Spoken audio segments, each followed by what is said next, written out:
everybody, and thanks for tuning in to the On Par podcast. I'm your host, Drew Alberto. I'm here at Coach Sean Kicker's house, the 19th hole, or First Tee Central, depending on what you want to call it that day. I'm happy to host. Appreciate you having us today. And we're here because we needed to get our schedules right so we could talk about this awesome U.S. Open tournament that just passed. What an absolute blast. I mean, it was everything that you could hope that it was going to be. From starting with the venue, which is always an interesting thing. I mean, the way the USGA sets up the golf course for their Open Golf Championship is it's meant to be tough. It's meant to be even par. When you look at some of the scores, it's brutal. Well, and you know, another thing is you had the best players in the world, yeah, all competing against each other. And, you know, of course, look, if they're not playing up to PGA versus Live, the good guys versus the bad guys, they're not selling as many tickets, right? So I thought, and I'll start just to kick it off, and I shared this with Rich Rogers, and he said that it was an interesting idea because the way that Bryson was interacting with the crowd and how they made him out to be this great hero, and now all of a sudden he's the good guy. Yeah. Because he was the bad guy. When he left the PGA Tour. So, but he was the good guy. They were all the bad guys. Well, he was kind of a little bit of the good guy, and you wanted to root for him because he worked so hard on himself and the analytics and his body, you know, getting his body into shape so that he could do the things that he does. And I admire that kind of work ethic. Yeah. Right? So when the world shut down, he didn't go to sleep. He started working and working and working to be a better golfer. So at that point, I would have considered him the good guy, right? He was Hulk Hogan when I was a kid. Now, people didn't like him because they didn't like his swing. They didn't like how he played slow. They didn't like how he was smarter than everybody else. His clubs. But at that point, as a regular guy, golf fan, which I am, I was like, you know what, that's Hulk Hogan when he's the good guy. And then they transferred, and when he went to Live, he was the bad Hulk Hogan. The villain. He was the NWA or NWO or whatever they called it back then. Right. And then he was the good guy again after that. So Rich's take, and I'm interested to see if you agree with this, is that was done intentionally because they're trying really hard to make Live not as the bad guys anymore because they're trying to merge these two leagues. What do you say to that? Well, I don't know if we'll ever see a merger. I think that would be the best thing in golf if we did see a merger. But all indications are is that is not going to happen. I mean, Jimmy Dunn resigned because he said, here we are a year later, that we're further away from being unified than we were a year ago. And that was in the midst of all the lawsuits. So to your point, wouldn't it be cool if they had some events that were PGA versus Live and kind of weaved it in that way and maybe slowly transitioned into I don't know if you call it a merger. There's some other word for it at some point. But what about doing something like that? Is that something that you could see on the horizon, or is there too much politics and all kinds of other business stuff and everything else? Like, forget about all that for us. We just want to see the best players play. Yeah, we just want to see the best players play. And you're right. It is politics. It is international history. It's a whole lot of different things that are driving the disassociation right now. But for me, the way that I would see it, and somebody described this to me, and I was like, nah, that's not going to be it. And the way it was described to me was that Live is going to be the premier, all at the top. You know, these 14 events, okay? And you wouldn't even have to have 14 events. In my mind, if you had 12 events where it was once a month, you had one of these special events that is a Live golf format with tons of money, and it's the top 36 players on the point standings that qualify for these things. Now you got a special product, okay? And then the rest of the PGA Tour events are planned around that. You know, the Masters and everything else are planned around that. It would take rescheduling the entire way that the PGA Tour currently does things, but to me that would be a way better product, and it reunites all of the best players, because we are missing a guy like Bryson, and we're going to get into it later how he's not eligible to participate in the Olympics. Right. So you got a guy who's finished in the top 3, top 4, and won in the majors this year, and he can't represent our country. And before that, in the Olympics. it was the same in the Ryder Cup. Yeah. In which we got waxed, by the way. Of course. Right? It wasn't even close. Yeah. And, arguably we could have done a much better job of picking the team based on talent and let's say how hot they were at the time, because that is a factor, versus, okay, this guy's my friend, that guy's my friend, this guy's on live, that guy's not. That's not putting the best players on your team. Like, when we drafted kids in Pee Wee, and we were in a pickup game in any sport, it was like, I want that guy because he's going to be a good center. And it didn't matter. None of that other BS mattered. Right. So it frustrates me as a golf fan. Sure. And I'm sure that, you and I see, and we talked about that on podcasts before where, Ryder Cup didn't make any sense. The Olympics doesn't make any sense. I lost interest in the Ryder Cup a long time ago, and here's why.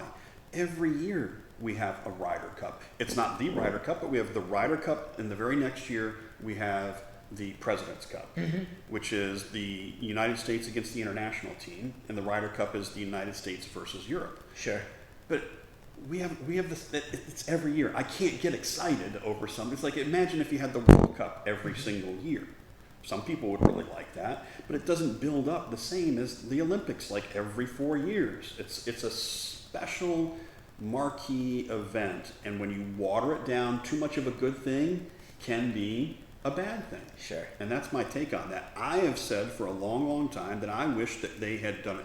They would do it every other year, okay? And so if you got an Olympics year, let's wait 2 more years. And then let's do a United States versus Europe versus the international. Let's figure out a format that works where the whole world can come together and compete in that format. To me, that would be much more compelling. And well, before we get into your thoughts on the Olympics team, let's stick with the U.S. Open first. Yes. So give me some of your takeaways, other than noticing the crowd interaction and Bryson, and give me some of your those greens, and so when you mean the concrete ones.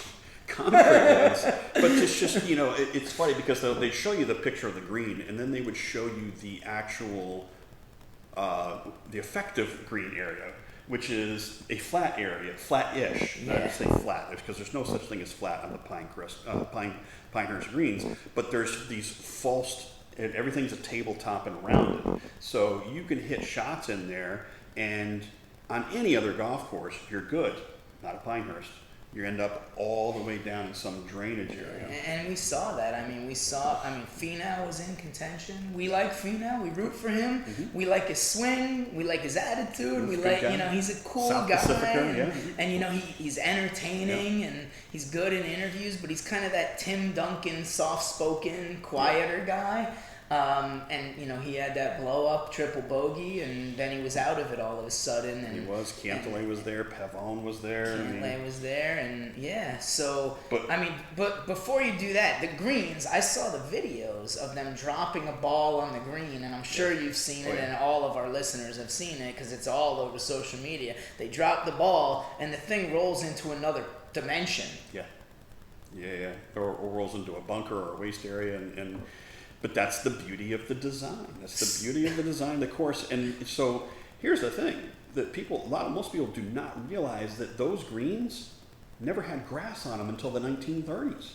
They were sand greens, and they would spray oil over the top of them to keep the dust down.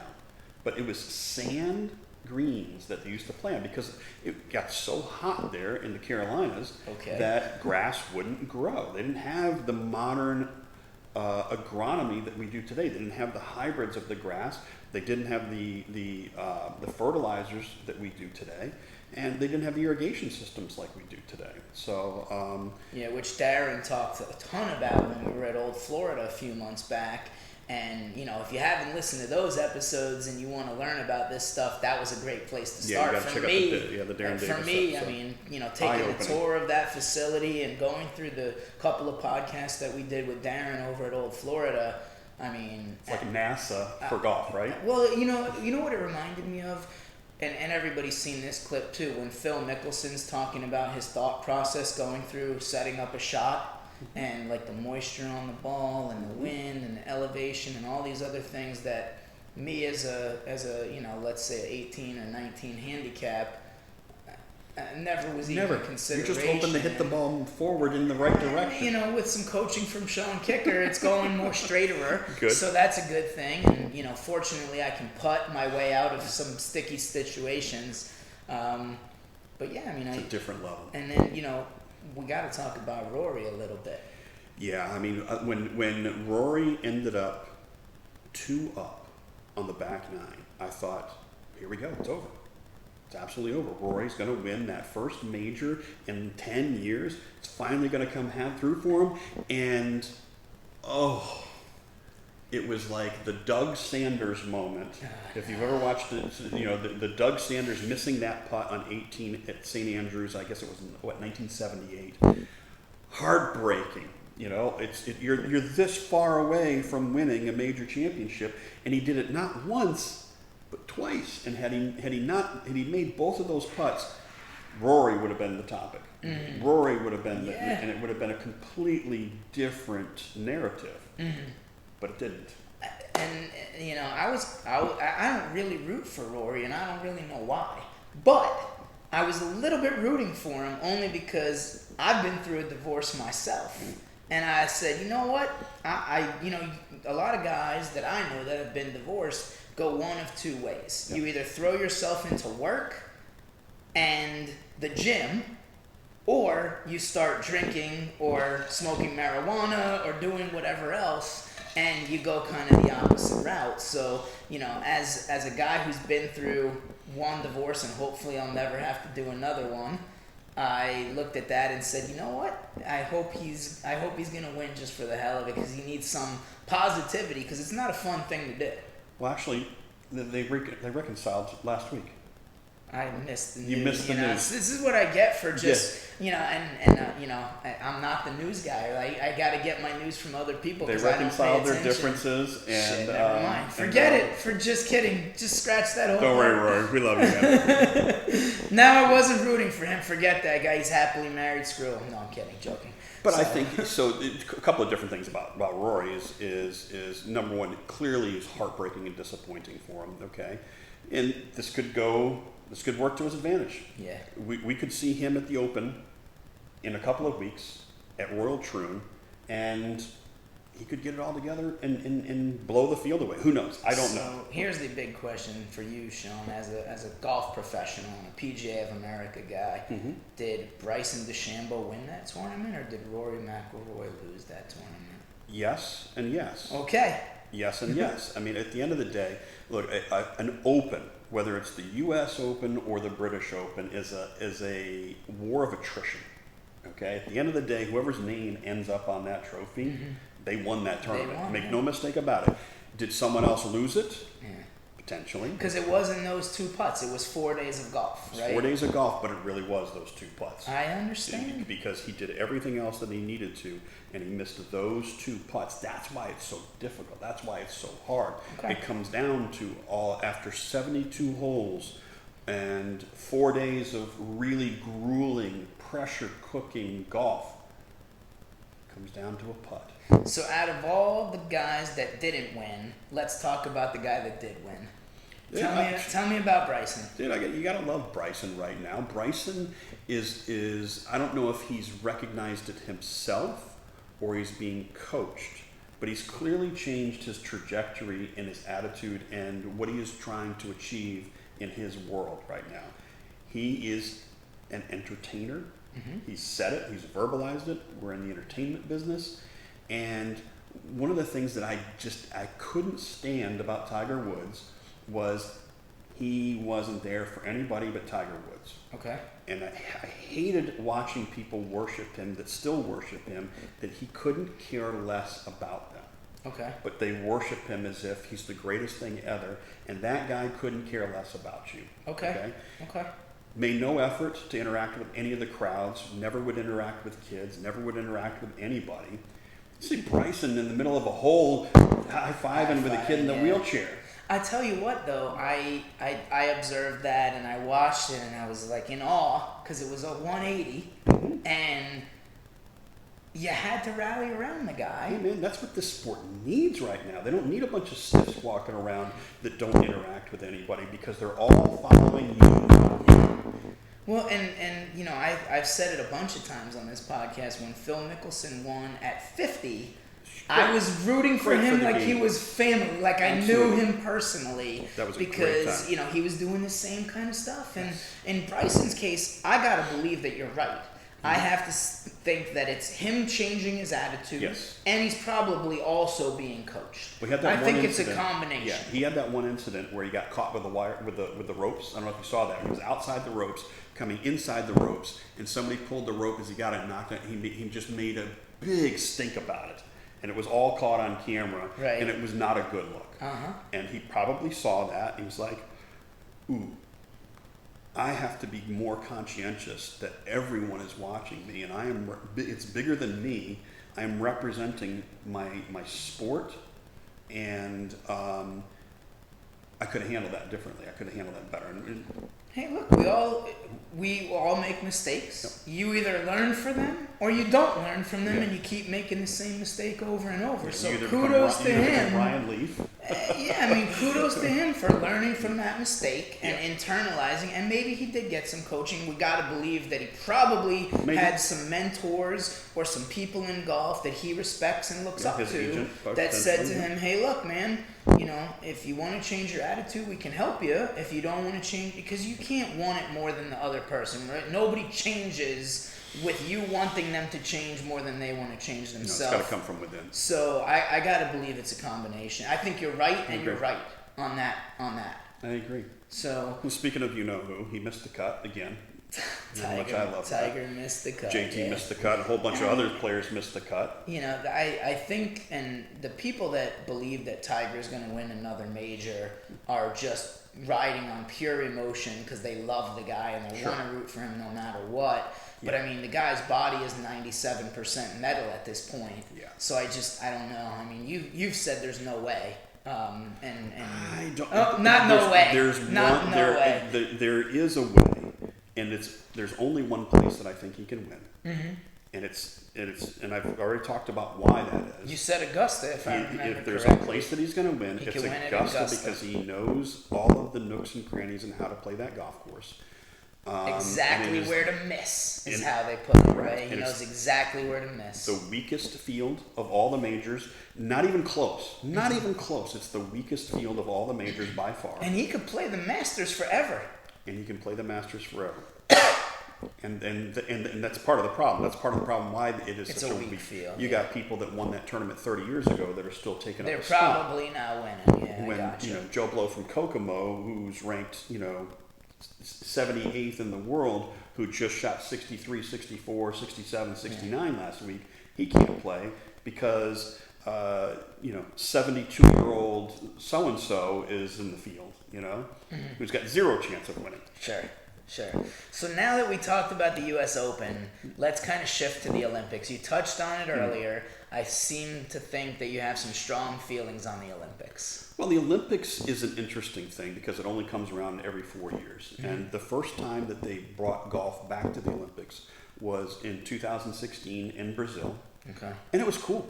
It was great. Everybody watched it. It was one of the most watched Olympic events. Maybe because it was new. Okay. I didn't pay much attention to it in 2021 just because it was supposed to be in 2020 when the world got crazy, and then they moved it to 2021, and I don't really recall it being that compelling.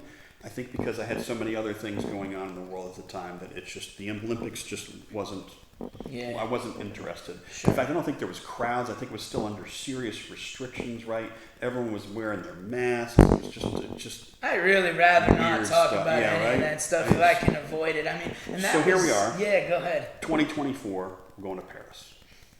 Wee Wee Patty, right? Oh, They're going to be look playing at at that. I didn't know you had a French accent in you. All right, I learned something new. Yes, Pepe Le Pew Go ahead. is my inspiration. Oh my goodness. Okay, that's the only French I know. I like Chappelle's bit on Pepe Le Pew, but we're not going to No, talk we're not about gonna that talk here. about anything that Chappelle all right, says. Olympics it up. Le Golf National. Oh, that's pretty good pronunciation. Yeah, I don't know about that, I but mean, that's where they're playing. I'm not French, I know so nothing can't about tell this you. golf course, but Okay. I'm telling you, it's probably gonna be beautiful. And so our team is set. No Bryson for obvious reasons. He's just outside of the rankings, and he moved with the win in the U.S. Open. He moved right up the world golf rankings. It's just. I mean, he should. If they had figured out how to not. Nah, anyway. So who's on the team, right? Who's on the team out of the 60 international players? They're 4-person teams. The United States has 4 players. Scotty Scheffler, makes sense. Xander Schauffele, makes sense. Makes sense. Yep. Wyndham Clark, okay, playing well. He's done well. Okay, is he playing better than DeChambeau right now? I would say no. Colin Morikawa has been in the hunt every single week, so he's and- very consistent. He just hasn't broken through. He's been in the final pairing a couple of times. Most recently at the PGA Championship. So, look, it's a solid team. Yeah. Right. I mean, you got 4 really. The only guy that's possibly in question would be Wyndham Clark. Okay. But he's had a remarkable couple of years. Let me ask you this, Sean. Let's put you to the test. If you were picking the Olympic team all on your own with no input from anybody else, I presume you'd have Scheffler in there. I presume you've had DeChambeau in there. It is what it is according to the rankings. I'm not asking you that. I'm asking you if you were to pick, if you, Sean Kicker, were in charge of picking our Olympic team, what 4 guys would you have in there? I want to know. I mean, if you don't have Bryson on your team right now, you're crazy. So Scotty and Bryson would be in there. Because he's so hot. Okay. The guy that I would leave out of that would be Clark. Okay. So you'd put Colin in there anyway, and you'd keep Schauffele. Yeah, Colin is very, very steady right now. Yeah. He hasn't had that major win, but he's really been in contention. So, and he's at the top of the leaderboard every single week. So you pick him to win a major at some point in the near future, you think?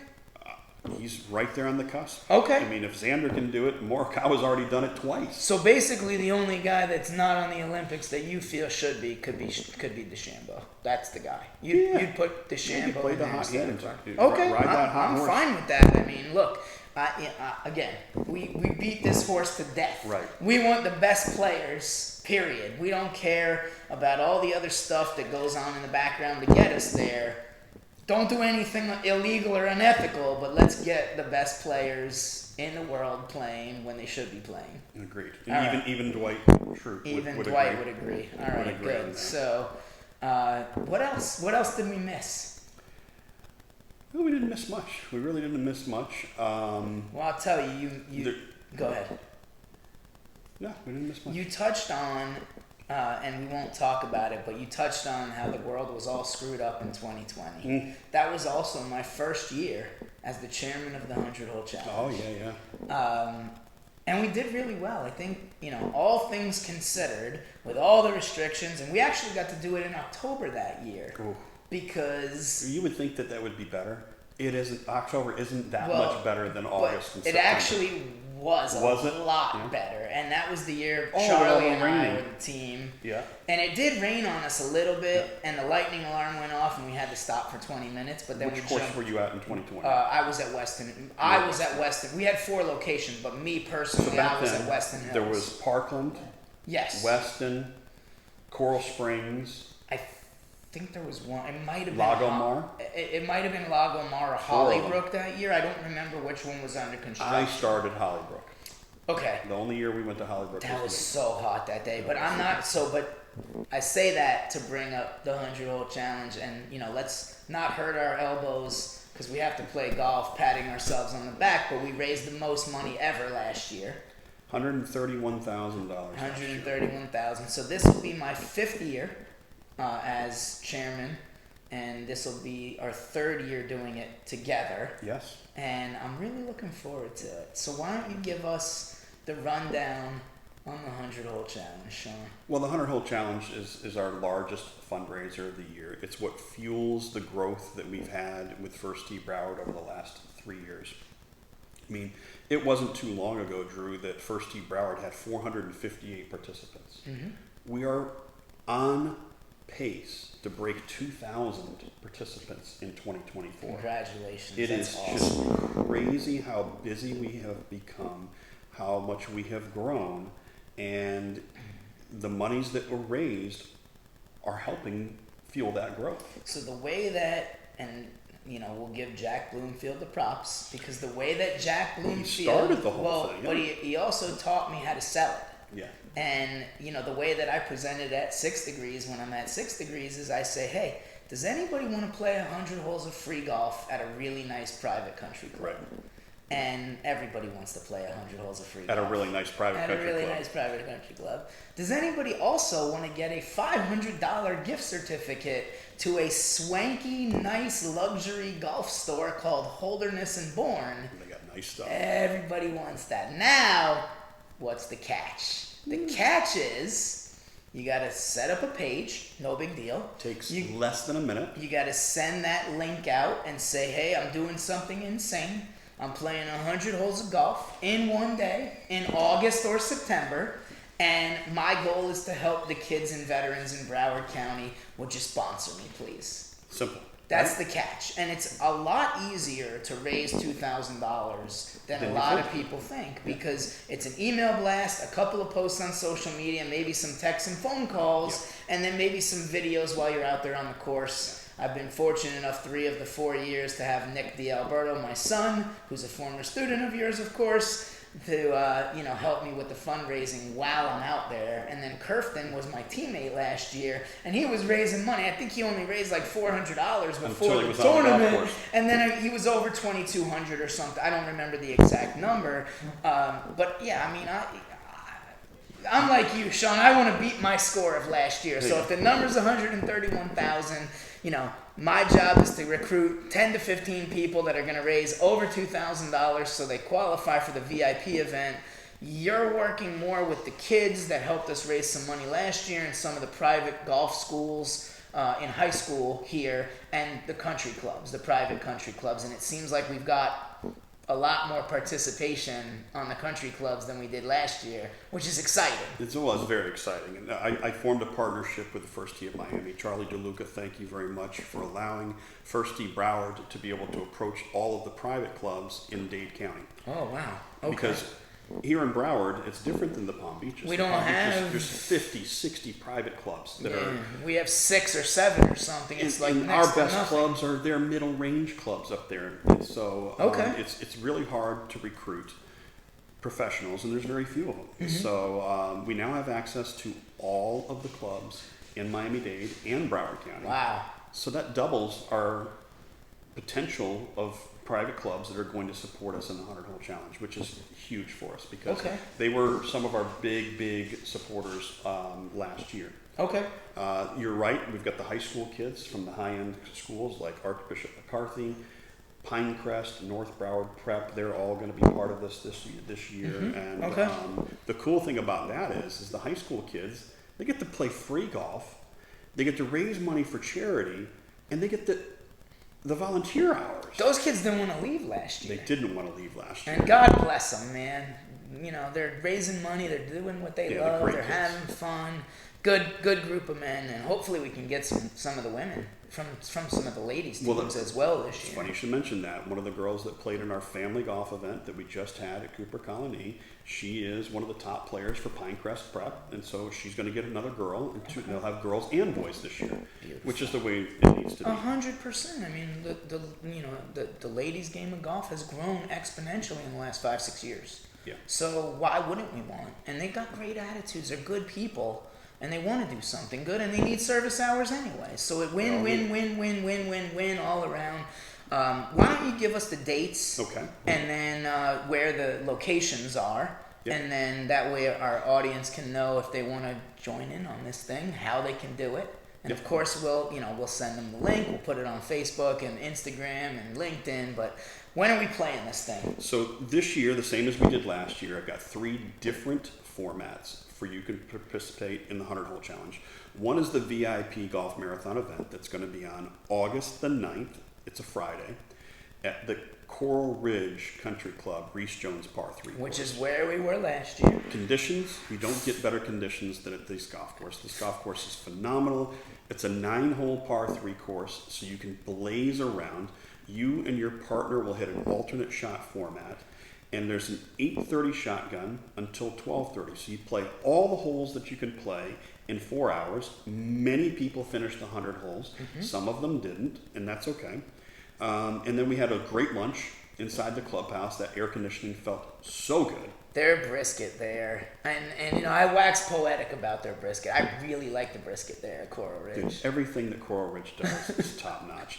The service, the food, the atmosphere, everything that you would look for in a private country club experience. JJ Selke, Scott Fox, good guys, really good guys. Really run a good show over there.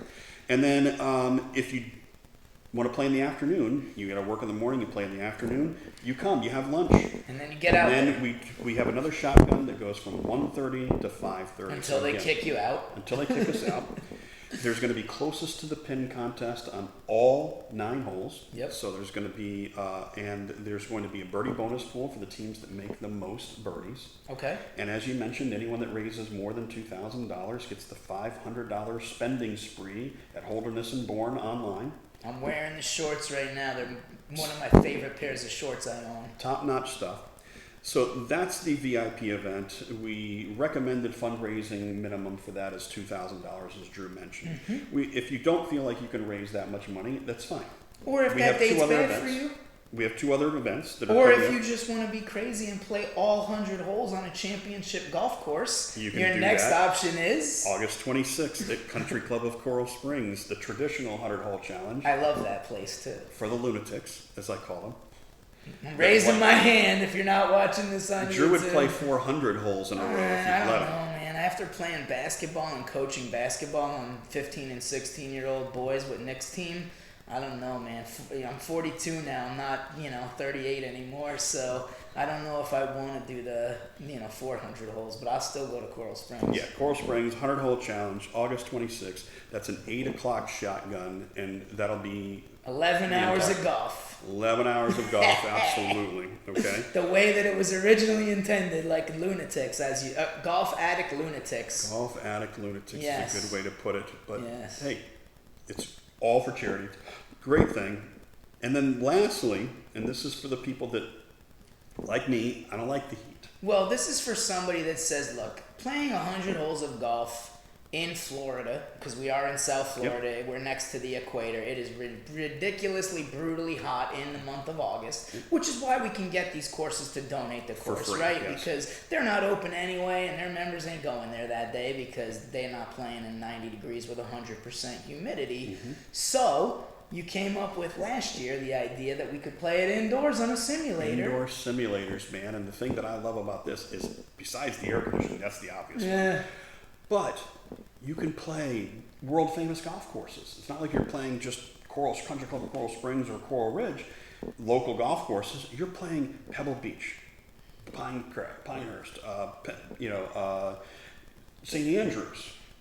They even have Augusta National these days in those simulators. Yeah, I haven't gotten on Augusta National on a simulator yet, but I did play 4 really nice courses. And it's not called Augusta National when you see it. It's called the Georgia Golf Club. Yeah, they'd be suing their pants off like they do. So, all right, so we played in the simulator last year at Lauderdale Links. Correct. It was a phenomenal experience, and Sean even bought us Dunkin' Donuts and Las Spadas for lunch. Las Spadas. I know, and Las Spadas doesn't pay me to talk this well about them, but they probably should. You should sponsor our podcast. I've been on a carnivore diet for 8 weeks. Nice. You look I appreciate that. I'm 11 pounds down and I need new belts right now. So, and now it's kind of switched to carnivore keto, but I think that it's working, not because of that. I think that it's working because I'm not eating junk food.